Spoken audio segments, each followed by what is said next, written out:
ओम भूर्भुवः स्वः तत्सवितुर्वरेण्यं भर्गो देवस्य धीमहि धियो यो नः प्रचोदयात्। सुख आणिक दुःख यांना सांधते आहे, जीवनाशी ती कधीची भांडते आहे।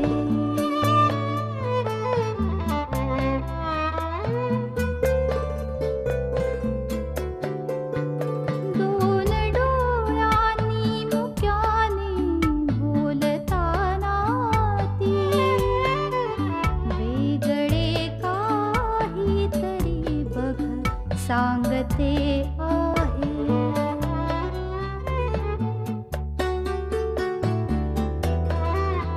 जीवनाचे एक गाणे गात जाताना वेगळीशी चाल त्याची बांधते आहे। जीवनासाठी जणू ही अकस्मिता, सुखाणिक दुःख वेडी अवंतिका।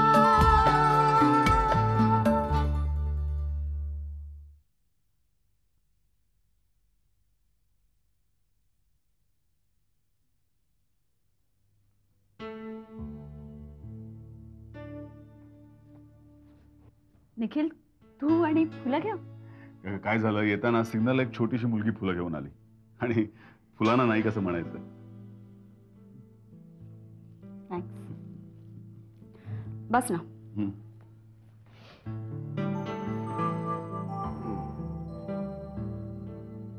मला फुलं खूप आवडतात. तुला माहितीये, म्हणून फक्त माझ्यासाठी म्हणून बाबांनी ही इतकी छान बाग लावली आणि माझ्या प्रत्येक वाढदिवसाला ती स्वतःच्या हाताने फुलं तोडून त्याचा एक सुंदर गुच्छ बनवून मला द्यायचे. त्या गुच्छाचं मोल माझ्यासाठी इतर कितीही किमती बुकेंपेक्षा जास्त आहे. अवंतिका, का साहजिकच आहे, भावनांना मोल नसतं. निखिल, तू प्रत्येकाच्या भावनांची एवढी कदर करतोस, मग एकट्या दीपाशीच का रे असं वागतोस? कधी मध्ये तिला पण 4 फुलं दिलीस तर किती बरं वाटेल तिला. Avantika, you too. ती आता तिच्या आई वडिलांकडे आहे ना, राहू दे ना तिला तिथे. Avantika, seriously speaking, Deepa has a problem. आता काय, विशाल असा निघाला म्हणून, otherwise she would have been very happy with Vishal. तिला माझी आठवणही आली नसती. आणि काय असतं, हे मिळालं नाही म्हणून ते, असं प्रेम नसतं ग. त्यावेळेस तिनं कॉम्प्रोमाइज केलं होतं आणि आता सुद्धा ती तेच करते. चुकते ती.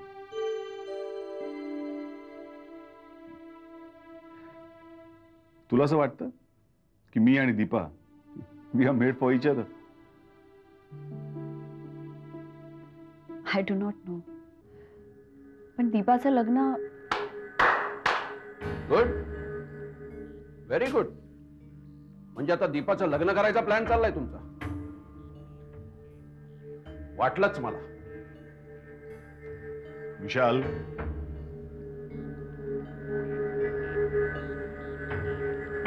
तुझं इंटेन्शन मी पुरं होऊ देणार नाही, लक्षात ठेव. विशाल, तुझा गैरसमज झालाय. गैरसमज झाला होता, पण तुझं खरं रूप आता मी ओळखलंय. तिच्या मदतीने तू दीपाला पळवून नेलायस. बोल, कुठे ठेवलंयस दीपाला? हे बघ, दीपाला मी तिच्या आई वडिलांकडे पोहोचवलं. आई वडिलांकडे? म्हणजे कुठे? ते भारतात आले? कुठे ठेवलंय तिला? बोल, कुठे आहेत ते? ते आम्ही तुम्हाला सांगू शकत नाही. याचाच अर्थ तुम्ही खोटं बोलताय. For god sake, get lost from me. ए, जास्त शहाणपणा करू नकोस. शाल, माइंड युअर लँग्वेज.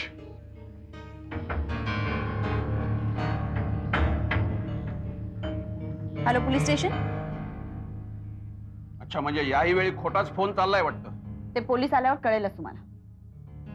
नमस्कार, मी अवंतिका बोलते, मॉडेल कॉलनीतून, बंगला नंबर 27. आमच्या घरी एक गुंड शिरलाय. Stop it. माइंड वेल, मी तुम्हाला सोडणार नाही. बघून घेईन तुम्हाला दोघांना.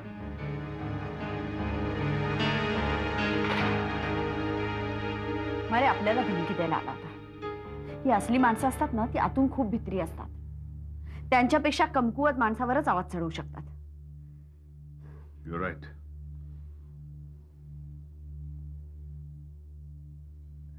मी काय म्हणतो शेखरराव, तुम्ही जर का इथून बदली करून घेतली ना तर समधे प्रॉब्लेम सुटतील बघा. मलाही तसंच वाटतंय. एकदा बदली मिळाली ना तर सगळ्यांसाठीच चांगलं होईल. मी प्रयत्न पण करतोय काका, पण आपल्या हातात थोडीच असतं. आणि हा प्रॉब्लेम तर काय मी माझ्या बँकेत सांगू शकत नाही. नाही तरी पण कुणाची तरी ओळख काढून काका, ते सोपं आहे का इतकं? मग लग्न करून मोकळे व्हा. मला तरी ह्या परिस्थितीत एवढा एकुलता एक मार्ग दिसतो. कुठल्या तरी गुंडाच्या धमकीला घाबरून मी लग्नाची घाई करणार नाही. हे खरंच आहे म्हणा.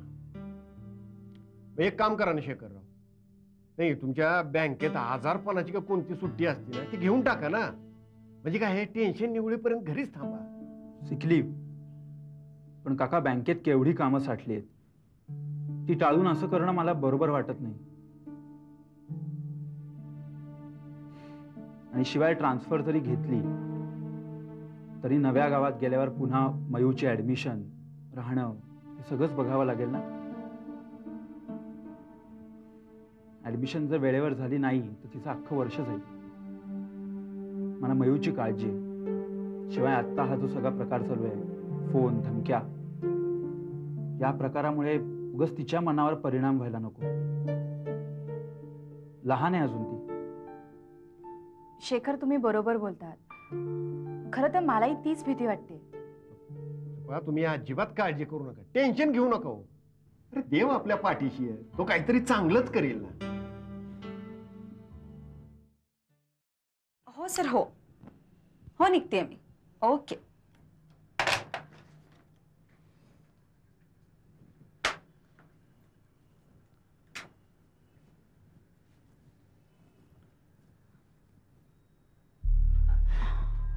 मॅडम,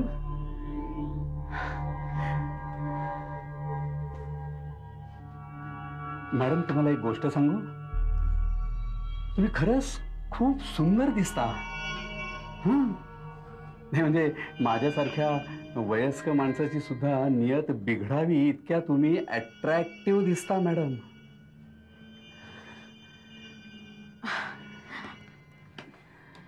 तुम्हाला खरंच असं वाटतं का की मी अट्रॅक्टिव्ह दिसते म्हणून? Really madam, your looks attractive. Thank you, thank you very much.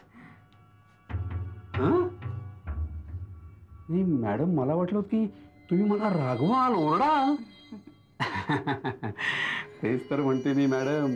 मला कळतं की तुम्ही मनातल्या मनात माझं बोलणं, माझे चावट विनोद आठवून एन्जॉय करत असणार.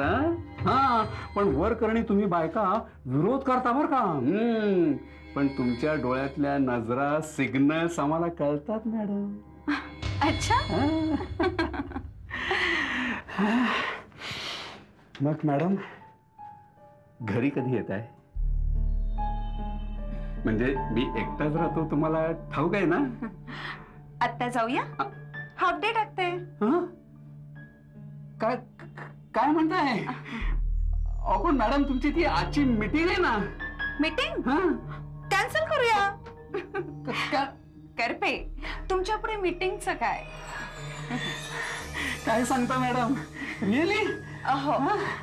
तुम्ही पुढे व्हा. आले. हो मी हो.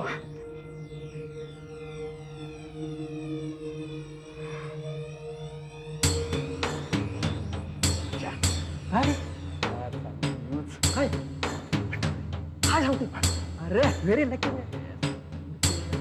पुढचं काय कार्यक्रम? Yes madam.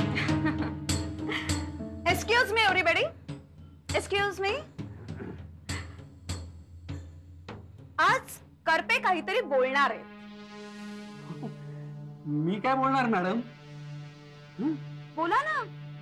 जे केबिन मध्ये बोलला होता ते इथे बोला. काय बोलू?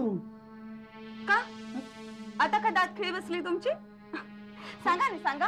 ह्या सगळ्यांना जरा सांगा, मी केबिन मध्ये तुम्हाला कशी दिसत होते? मॅडम म्हणजे काय जबरदस्ती आहे का? ते माझ्यासारख्या वयस्कर माणसाबरोबर तुम्ही चाळे करायचे?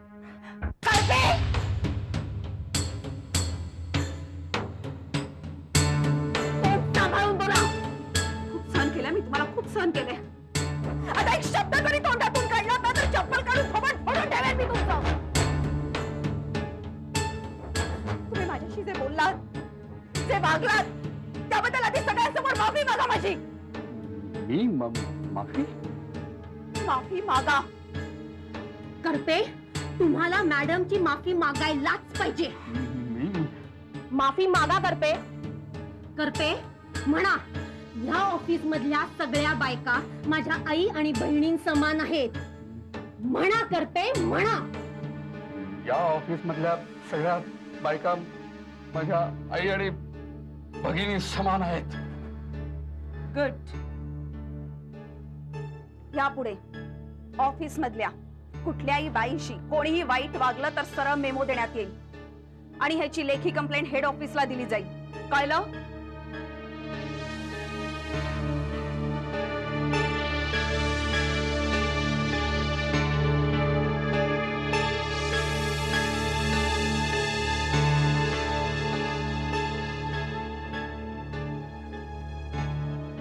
ही थप्पड तुम्हाला खूप महागात जाणार आहे.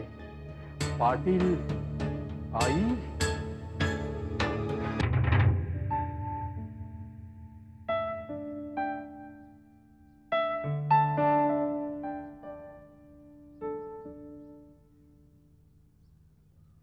नमस्कार कर्णिक साहेब. नमस्कार. आपण? मला ओळखलं नाही? मी देसाई, मिलिंदचा मित्र. अर्थात बरेच दिवस झाले आपली भेट झाली आहे. तुम्ही मिलिंदचे सासरे ना? हो. कुठे बाहेर निघाला? हो, म्हणजे डॉक्टरांकडे ECG काढायला चाललोय. असं होय. मग जाऊ दे. म्हणजे बहुतेक मिलिंदची बातमी ऐकून तुम्हाला त्रास झाला असावा.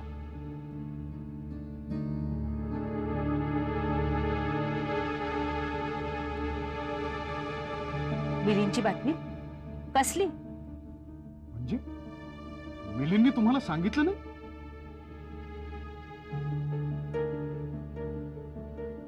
नाही, म्हणजे 2 दिवसात काही बोलणंच झालं नाही. कसं सांगायचं? मिलिंदला कंपनीने सस्पेंड केलंय.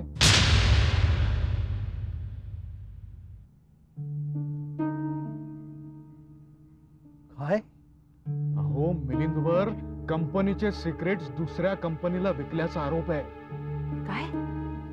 मिलिंदवर आरोप?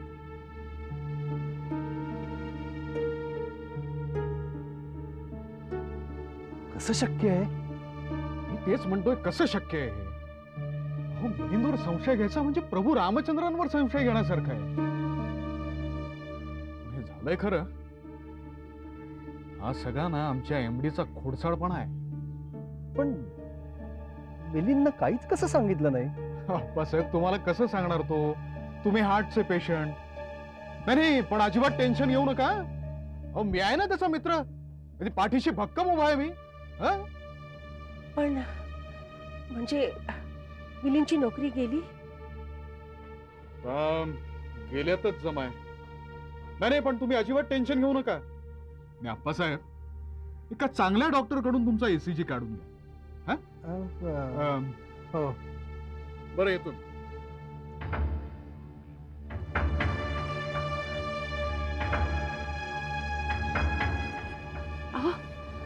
हे बघा, तो माणूस की मला ठीक वाटत नाही. तुम्ही की नाही लगेचच त्याचं बोलणं मनावर घेऊ नका. आपण उर्मिलाला फोन करूया. नाही, नको. फोन नको. प्रत्यक्ष जाऊनच भेटूयात. बरोबर. मला जरा अस्वस्थ वाटतंय. चला.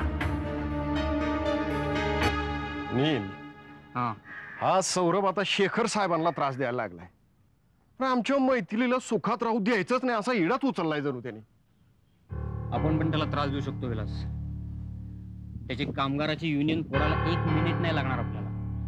त्या जहागीरदाराची सगळी बिझनेसची कॉम्प्रोमाइजेस फक्त मला माहिती आहेत. मनात आणलं ना विलास तर 1 मिनिटात त्याचा बिझनेस आपण नेस्तनाबूत करू शकतो. हा अरे पण नाही ना करू शकत, नाही करू शकत ना आपण. का? अरे जहागीरदार म्हणजे नुसता सौरभ नाही किंवा नुसती मॅडम नाही. जहागीरदार म्हटल्यावर अभिषेकाला अश्विनी बाईसाहेब आल्या, आता तर बेबीन बाबा बी आले. या सगळ्यांचं भवितव्य जहागीरदार घराणा बरोबर आहे. आता ते रस्त्यावर आले तर चालतील का आपल्याला? अरे हो बरोबर आहे, पण हा सौरभ बसला ना नागासारखा डूब धरून माझ्यावर. एकतर मी सुटलो, त्याच्याकडनं पैसे काढले आणि त्याच्या विरोधातच साक्ष देऊन आलो.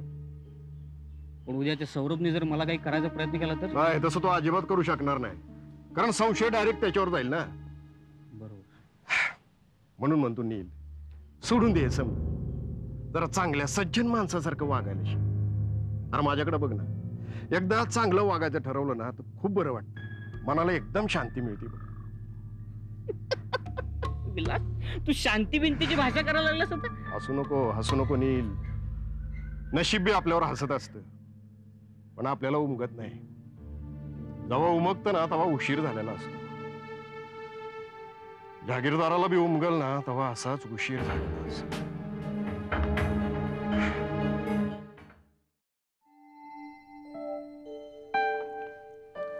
अरे हो आई, तुम्हाला सांगायचंच राहिलं. काय? माझा एक मित्र आहे आदित्य म्हणून. बर. खूप दिवसानंतर आज तो मला भेटला. म्हणजे खूप दिवसांपूर्वी त्याच्याशी माझं बोलणं झालं होतं एका विषयावर, म्हणजे एका नवीन प्रोजेक्ट विषयीच बोलणं झालं होतं. आज तो मला परत भेटला. तर मला काय वाटतं, म्हणजे माझा विचार असा आहे की म्हणजे आता आपल्या धंद्याची घडी नीट बसली आहे, आता आपलं सगळं चांगलं चालू आहे, तर समजा एक ॲडिशनल बिझनेस म्हणून त्याच्याबरोबर मी त्या नवीन प्रोजेक्टमध्ये भाग घेतला तर तुमची काय हरकत आहे? म्हणजे तुम्हाला काय वाटतं? हे बघ सलील, माझी हरकत काही नाही, पण मला ह्यातलं मी काही काय कळत म्हणतो? नाही. नाही, मी तुमच्याशी बोलतो नंतर बोलतो. हं? पहिल्यांदा मी आईंचं मत विचारतो. तू असं कर, तू ह्यांच्याशी सगळं डिस्कस कर, हा, आणि मग काय तो निर्णय घे. मी पार्टीची तयारी करायला जाते. ओके? नाही, मला काय म्हणायचं आई, तरी सुद्धा तुमचं एक मत मला जर तुम्ही दिलं तर. अरे मी तुला हेच सांगते की माझी काही हरकत नाही, पण तू यांची परमिशन काढ आणि काय हवं ते कर. Go ahead.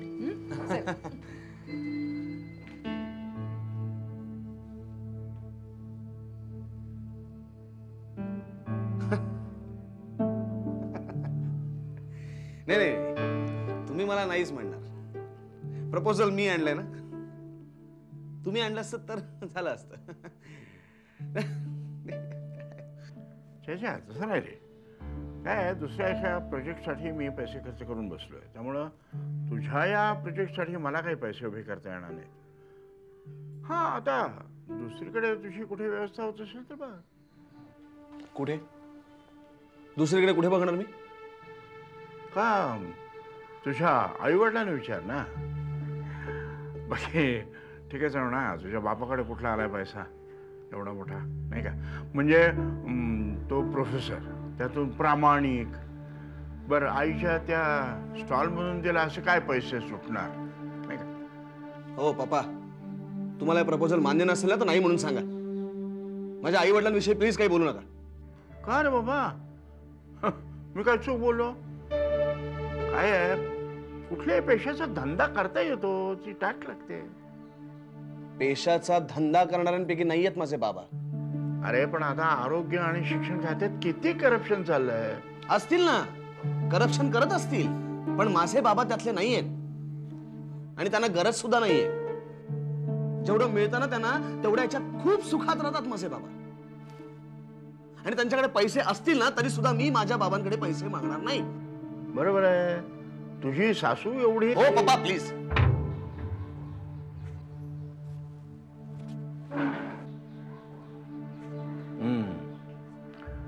मुलगा अजून म्हणावा तितका कोरडा झालेला नाहीये. अजून आई वडिलांच्या बद्दल माया आहे पोटात.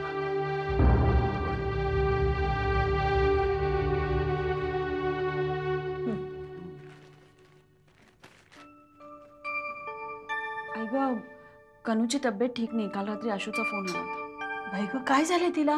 ताप आलाय आणि दूध पण पचत नाही म्हणते. डॉक्टर दाखवलंय का? हो, आज रिपोर्ट यायचे.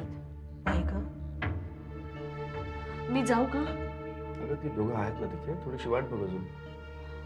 मला तर जाम टेन्शन आलंय. हे तनूचं पाहिल्यापासून. मला वाटतं तू आशूच्या फोनची वाट बघायस. अहो हिला जावंसं तर वाटणारच ना. मला वाटतं मी आज रात्रीपर्यंत वाट बघते, नाही तर मग जाऊन येते होती. काळजी करू नको, सगळं व्यवस्थित होईल.